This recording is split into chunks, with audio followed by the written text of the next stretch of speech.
You've got ideas, you've got ambition, you've got no time, or so you think.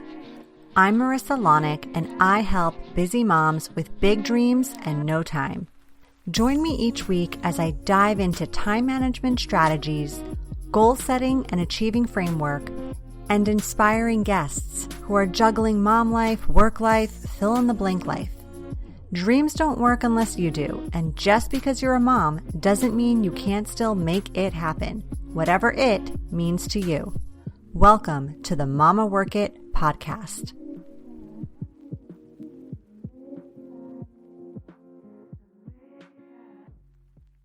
Hey mamas, welcome back to another awesome episode of the Mama Work It podcast. So glad that you're here, that you're joining us. My name is Marissa Lonick. I am your host, working mama of 4 kiddos. And if you're new in town, Mama Work It is all about supporting women in the juggle of mom life, work life, wife life, fill in the blank life. And today we are talking with a very special guest. Her name is Stefanie Adler. She is a certified nutrition consultant, functional diagnostic nutritionist, and women's hormone and fertility expert. Stefanie is also the host of the Wisdom of the Womb podcast and has been featured in publications like the New York Post for her science-backed nutrition advice. As a passionate advocate for women's health and wellness, Stefanie is not afraid to go against the grain and challenge mainstream beliefs about what's possible for her clients. Her mission is simple yet powerful: to inspire women to work with their bodies, to unlock their innate wisdom, heal naturally, and break away from the limiting narratives of conventional medicine. Through her private nutrition coaching and course, Stefanie has transformed the lives of hundreds of clients worldwide across all stages of life. She is an expert at helping women overcome chronic conditions like gut issues, hormonal imbalances, unexplained infertility, and more. Stefanie takes an individualized approach, utilizing functional lab testing, cycle-based solutions, and encourages clients to trust their own bodies, allowing them to finally live the vibrant and beautiful lives they have been dreaming of. This is going to be such a good episode. I'm so excited you're here, Stefanie. Thank you for being a guest. Yeah, thank you so much for having me, Marissa. I'm so excited, especially since, I've always been really passionate about supporting moms since I've worked in fertility for years, and like recognizing what comes with that postpartum and like life after getting pregnant is the point. And since becoming a mom myself, I just am so loving supporting this population. So thank you for having me. Beautiful. Thank you for being here. Well, please, let's get started. Just tell us a little bit more about your specific journey as a mom, as a nutritionist, and how this all sort of came to be. Yeah. So my drive and desire to learn more about food and nutrition actually started when I was a kid myself. I had a lot of GI issues as a kid. My parents say that just even coming home from the hospital, I had issues with colic and, gas and all of the things. And I really don't remember a time in my childhood where I didn't have stomach aches. And so around the time I was 12 or 13, I did some soul searching with my diet and just what was going on in my life. My doctors were saying it wouldn't help me at all. I had been in and out of GI doctors' offices for years, and they were like, your diet doesn't have anything to do with it. And within 3 months, I completely healed my body of symptoms I'd been having for almost 13 years. And so really became aware of that relationship between food as a catalyst for dis-ease in the body or medicine, right? And for us to really heal. And again, it really impacted my childhood. And I could also see the way that my parents felt really helpless to help me. There wasn't a lot of information about this out back then. And so it's been really a passion of mine to support parents in being able to have the tools that they need to build healthier generations moving forward. I think about it from the perspective of the greatest gift we can give our children is the gift of health. And so what are we doing here if we're not trying to create generational wellness? So that's kind of, how the mom and nutritionist piece come together for me. And, I think it's especially important today. We know that 54% of kids have a chronic health condition. And this has a lot to do with the way that we're feeding our kids, the environment we're in. And we're going to be talking about a lot of that today, I know. Yes, 54%. Wow, I did not know that statistic. That is really crazy. Is that based in the US or worldwide?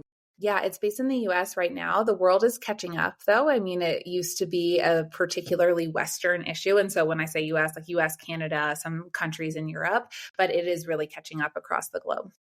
That's crazy. Yeah, I'm a big believer that food is medicine. I was just talking to my kids about this. We've gone through, winter season. We've gone through all the viruses, the flu, strep throat through the house. And yes, there have been medicines that they've had to take to heal, of course, from some of these infections, but we've also been kind of pairing those with the right nutritional foods and drinks. And that's definitely catalyzed their healing. I know it. So, yeah, I love Absolutely. that. And I also really want to point out that you used the word dis-ease in reference to disease. And the first time I heard that, I was like, that makes so much sense, right? It's like your body is not at ease when you are experiencing disease. So I caught that and I want to point it out. I thought that was a really important thing that you mentioned. Thanks, Marissa. Yeah. And, it's funny, like sitting here and listening to my own bio like that. And what I really want to do is also be like, okay, guys, also just to make this easier, the thing that I really do for people is I help them find the hidden blocks to balance in the body and then address those at the root so then you can live your full potential and like feel so good in your body. I mean, I have clients who are like, I'm so addicted to how good this feels, like there's no way I would ever go back. And so really Mhm. when I talk about dis-ease, like that really is that feeling that so many of us are sitting in all the time. And usually it doesn't take very much to spark the body into finding its way back to balance. Yeah, I love that. It's simpler than we think, I think. Absolutely. Absolutely. Yeah.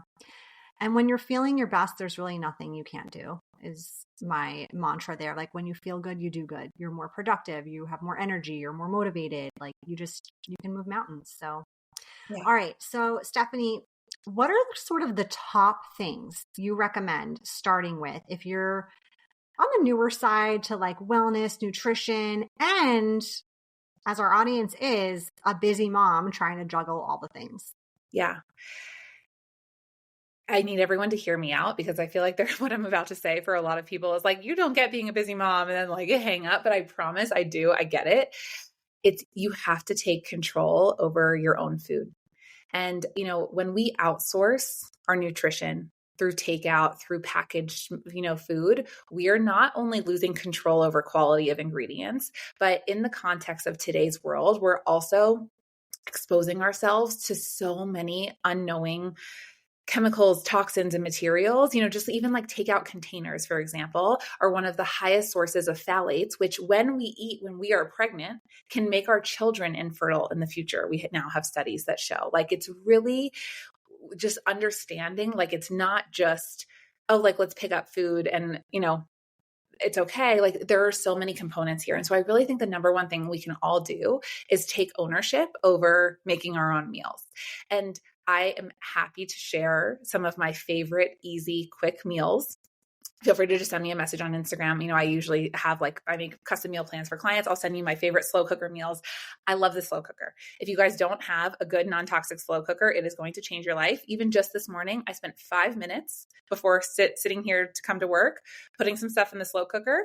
When I log off today, I have 2 minutes of dinner prep to do. Seriously, just cutting up a little bit of garnish and then we're done. It can be so easy. So one, taking ownership over making your own meals. I really recommend to people have a rotation of like 10 meals that take less than 20 or 30 minutes of actual hands-on time.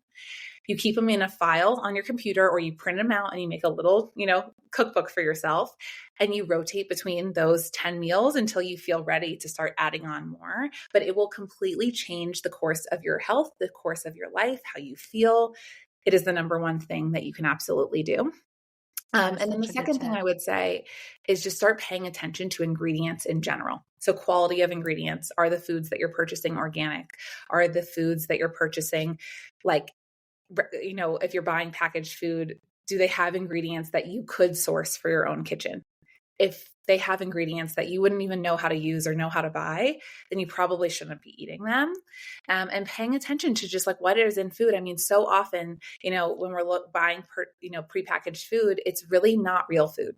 It's filled with industrial seed oils, additives, chemicals, things like that. So there are brands that are doing better jobs. And so like really, if you're not ready to fully start, just like taking ownership over cooking, though I promise it's easier than you think, then really starting to pay attention to ingredient labels and making clear boundaries around what we purchase and what we don't. So good. Yeah, I'm going to hit you up for those slow cooker recipes. I feel like my slow cooker is underutilized here. I only have like 2 things I make in there, and I want to expand my slow cooker recipe Rolodex. So you'll be hearing from me. All right. How do we know? I'm curious, how do we know if our energy levels are like really where they should be at max capacity? And like what small changes can we make to feel more energized throughout the day if we aren't at that optimal place? Yeah. So a couple questions that I want everyone to ask themselves that will help you determine whether your energy is where it should be, because I think this could be really hard, especially if you haven't been feeling quote unquote your best or at your highest level of energy for sometimes years, right? And so like your range of normal is so skewed. So the first question is like, do you have the energy to do all the things you want to do? Right? Is there ever something that you're like, oh my God, I'd love to do that, but like, I'm too tired. I can't. Whether that's an exercise class, whether that's going out with your friends in the evening, whether that's watching a movie with your partner at night. Like if you don't feel like you have capacity to do the things that we would consider normal in terms of like should be able to do in a day, that's the first red flag. But another one that I think can really surprise people is, can you get through the day without a 3 p.m. crash or slump? That afternoon, like, oh my God, like I need to reach for something sugary, or I need another coffee, something like that can really be a sign that you are not producing adequate energy on a cellular level. Another one is, can you get through the day without caffeine? There's a difference between like, I really love the ritual of my morning coffee and like enjoy that, versus if I don't have a cup of coffee, like I'm not going to be able to function. Or if I don't have several cups of coffee, I'm not going to be able to function. So all of those are red flags. And then the last one that I really like for moms, because this is something that I see when I'm working with clients a lot, that is one of their first signs of like, oh my God, like this is different, things are working, is, are you showing up in your relationships with your kids, with your husband, with other people who are close to you in the way that you want? Or are you snappy, impatient, and find yourself just kind of wearing like a persona that you're like, oh, like I don't like that I showed up that way. And that one I think is really critical, because we so often just normalize like, like the like feeling of like snappy or just like overtouched or whatever it is, that especially as moms, and recognizing that that is a sign that your body is sending you of like, hey, we don't have the capacity here to show up as the loving person, mother, wife, work person, whatever it is that we want to be. Wow. I am reflecting on a lot of things that you're saying right now. Yeah, that makes a lot of sense. And I would never have equated that to like an energy deficiency or a toxicity that my body is fighting. But I'm kind of like pleasantly surprised to hear that that's what it could be, because I also know we're going to talk about how to detox on the episode, and the way you're making cooking sound, I'm hoping it's as simple as the cooking capacity here. So I love that we have a solution to this as well. Yeah. And when it comes to energy specifically, one of the things that is so overlooked is blood sugar balance. So balancing your blood sugar is the foundation for all hormone systems, for all energy creation, for truly everything in the body. And when we talk about things being simple, the tip I'm going to give every single one of you, if you start following this, I assure you, you will start seeing changes in your energy, is balancing your blood sugar by eating. There's a couple of little rules here. Even if you can just check a few of them off, I think you'll notice a difference. Eating within an hour of waking up. I see this with moms all the time. they wake up, they shower, they're getting ready for work. They got to get the kids, lunch is packed, everything ready to go. But by the time they're eating something, let's call it a protein bar, like snack, just shoveling food that's like off their kids' plates, it's been more than an hour of waking. When we eat within an hour of waking up, especially something with fat and protein, it starts to stabilize our blood sugar for the rest of the day. So breakfast really is the most important meal of the day. Again, I have some really, easy tips in terms of like things that you can make ahead of time. Like I love making these like carrot or apple like breakfast patties, like kind of like breakfast sausages that are like super easy. You just put them in the toaster oven while everyone's getting ready. Really good fat and protein to get early in the morning. And trying to get like approximately 30 grams of protein in the morning is really huge too. I mean, I see women under eating protein as an epidemic. Seriously. It's like we are so afraid of eating too much meat for some reason in our society right now, when it's actually the thing that, in my opinion, we need to be eating more of. So getting 30 grams of protein in the morning, getting at least some of that within an hour of waking will totally change the course of your day and your energy levels and your blood sugar.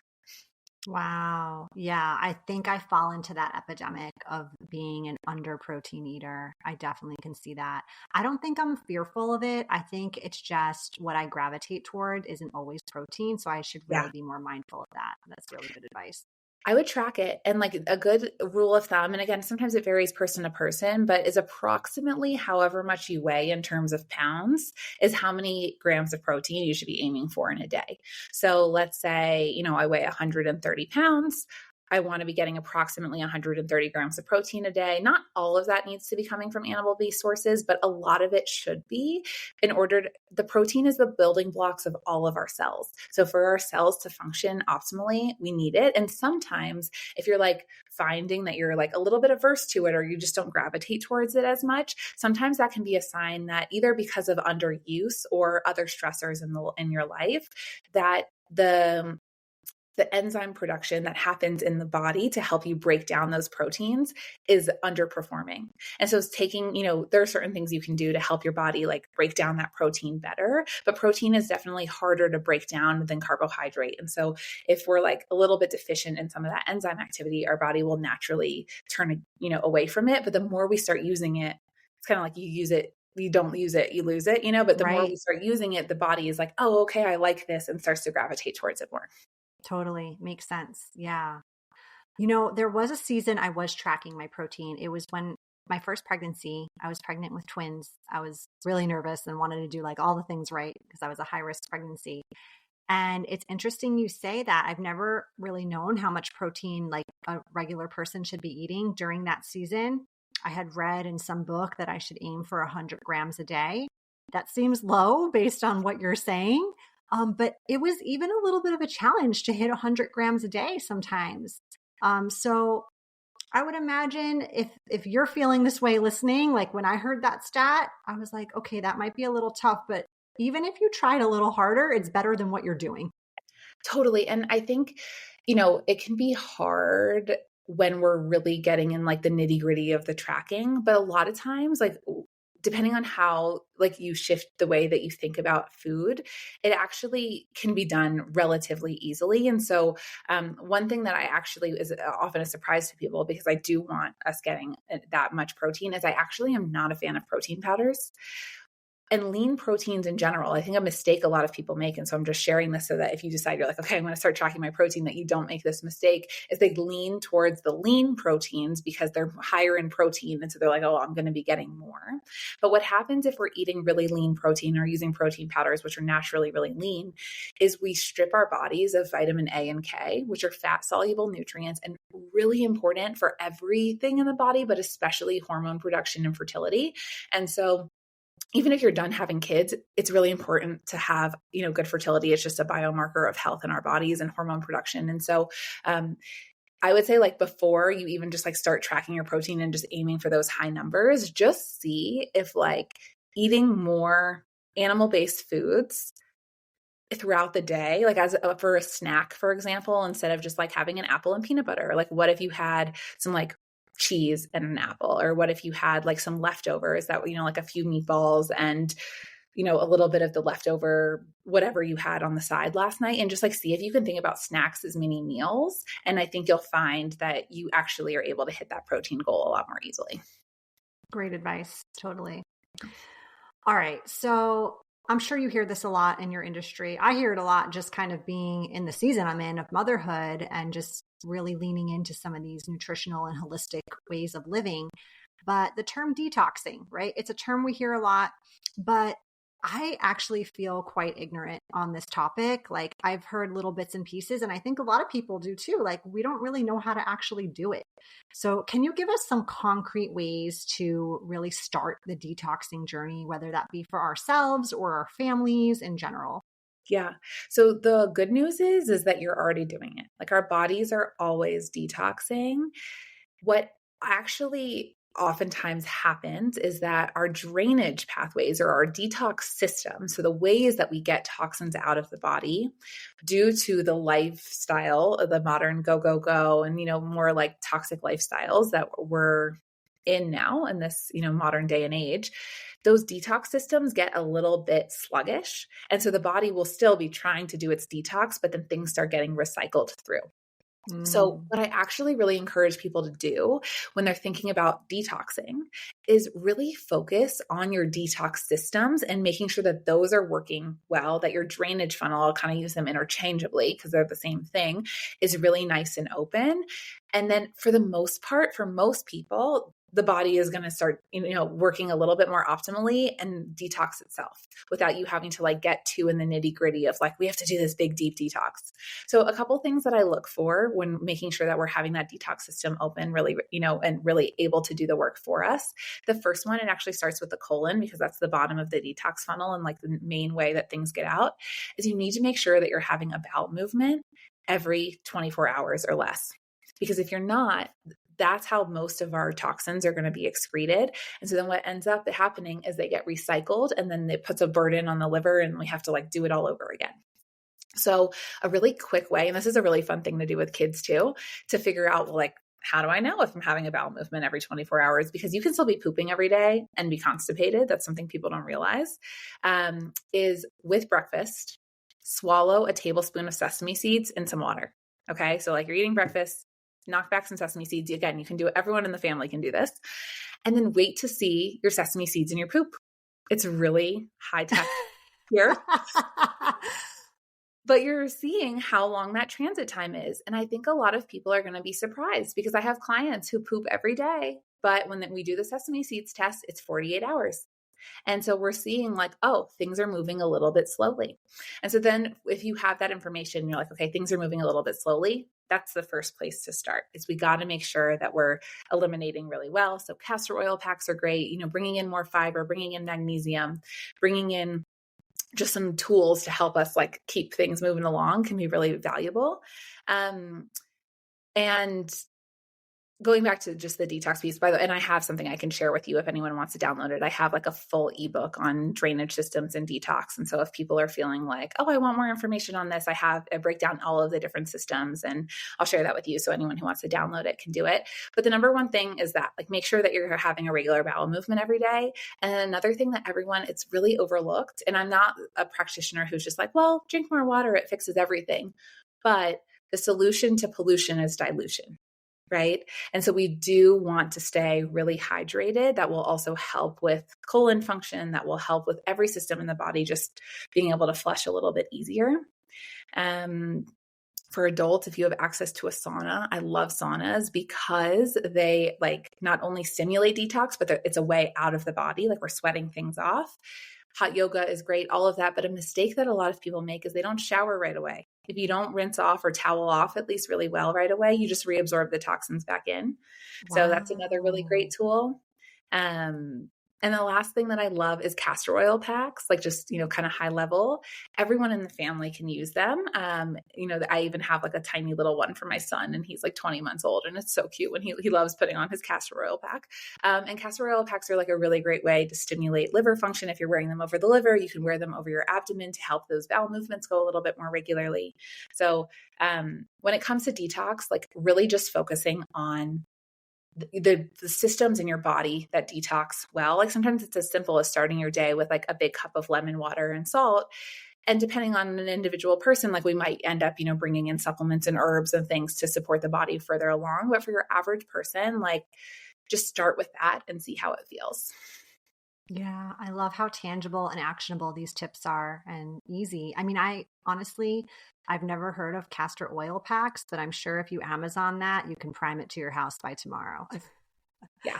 And this is not like I don't make any money off of recommending the Queen of Thrones brand. I just think that they're an amazing company, but they've created these castor oil packs that are mess free. Like, and you can wear them overnight. You can wear them while you sleep. That's the one I have for my son. It's like, I'm not worried about him messing up the couch. Whereas traditional castor oil packs, you can totally do them this way. You can like just Google like how to make your own castor oil pack. They're awesome, but they're a little bit messier and like just a little bit harder to do. So if you're like looking for ease and convenience, definitely go with the Queen of Thrones brand. Cool. Thank you. Thank you. Okay. So I think I obviously have catching the gist of less toxins, more energy, but any other benefits of the detox really? Yes. Yes. I mean, the first one is happier hormones. One of the biggest issues with toxins is a lot of them are xenoestrogens, which basically translates to fake estrogens and really can influence the way that our bodies perform day to day. I mean, when it comes to, again, talking about the way that we feel when we're talking to our partner, right? Like, are we feeling snappy and super hormonal? Are we having bad PMS? Are we feeling like our sex drive is where we want it to be? All of those things really influence the way that we feel day to day. And having those toxins in our body, in our homes, in our environments can really influence the way that our hormones perform as adults. It also influences the way that our children develop hormonally. So really optimize hormone function when we're really, clear, or it's impossible to be completely, avoidant of them in today's world. But when we're really being intentional about our products, is the first thing. And then the other one is better immunity. Like if you think about your toxic load, like a bucket, there's like only so much that the bucket can fill. Right. I almost actually sometimes will think about it from the perspective of like if a school is having a fundraiser, and they have the little like thermometer looking thing that they're like filling in, Yes. as they raise money. So like imagine, okay, we have like toxins that you're getting when you're playing at the park and you're running around on the glyphosate. We have toxins that are coming in from our water if it's not filtered. When we have, from our personal care products, we're just kind of like continuing to fill it up. And at some point it's like full, it shatters, the bucket overflows. We can't do any more. And that's where we really start to see things functioning not properly. Now, if that bucket has plenty of holes in it and ways to come out, we have more capacity for our body to do the functions that it doesn't necessarily consider like 100% necessary for daily life, right? But are really important for us to feel good. And so when we have that, I mean, that translates to more energy, but it also translates to like better immunity, not getting sick all the time, right? Even when you have kids that are bringing home all these kinds of germs, being able to recover so much more easily, which I know makes such a big difference for us as parents when we're also trying to work and we're also trying to manage, life. That kind of sickness coming through the house multiple times every season really can take you out. So that's a huge benefit, is like better immunity all around, and something I see with my clients a lot, which is really exciting. Love it. Yeah. Yeah. So good, Stefanie. So many good tips, so many good action items. So appreciate you being here. I wish we could talk more about it, but we are ready to hit the lightning round now, where we are just going to ask you some random fun questions just to get to know you a little bit more personally. Are you ready? I'm ready. All right. What is one app you cannot live without? Oh my gosh, that's a really good question. Probably my D-Minder app, which helps me realize how much vitamin D I'm getting from the sun every day. So good. I never heard of that. Okay. Yeah. Amazing. What book are you reading right now? I'm a little embarrassed to say I'm reading like the Maple Hill series, which is like college romance book, but it's like light and fun and I'm into it. No shame. Love it. Love it. What is like your go-to get it done song? Probably something by Beyonce. Yes. Queen. Yes. And this is a good one for you. If you could only eat one food for the rest of your life, what would it be? Calories don't count, but I don't think you count calories anyway, but maybe nutrition does. Yeah. It would be milk. Like I love milk and you can make cheese from it. So like that would give me like multiple foods, I guess. But yeah, raw milk. Amazing. All right. Well, good. Well, thank you so much for being here. Before we wrap up, where can people find you? We will pop the link to that amazing gift in our show notes that you mentioned, but where can they find you if they want to connect with you after the show? Yeah. Well, one, I would really love if you want to send me a message. Like I read all of my own Instagram messages and it means so much to me to connect with other moms around the world. So feel free to send me a message and say the thing that most surprised you, or if you want some of my slow cooker recipes or anything like that, like I'd love to connect. And so yeah, come say hi on Instagram. It's Stefanie Adler Wellness. Stefanie is with an F, Stefanie. Adler, Adler, wellness. And that's probably the best place to find me. And then also, if you are interested in more of the things that we talked about today and going a little bit deeper on them, my podcast, The Wisdom of the Womb, is really where I dive deep into a lot of these subjects. So definitely come say what's up there too. Great. Well, Stefanie, thank you so much for sharing all of this, for being a guest, for taking the time. We so appreciate it. Thank you so much, Marissa. It was a pleasure being here. You've been listening to the Mama Work It podcast.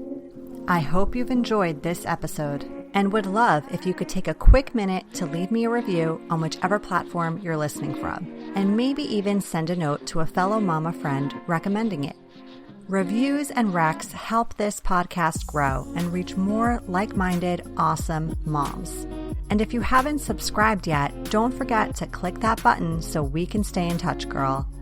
By the way, if you haven't checked out the Mama Work It website, please do. There are lots of free resources and great articles there that can help you with the juggle of work life, mom life, wife life, fill in the blank life. So head on over. Thanks again for being part of the tribe. I'll see you soon, but in the meantime, keep on working it, mama.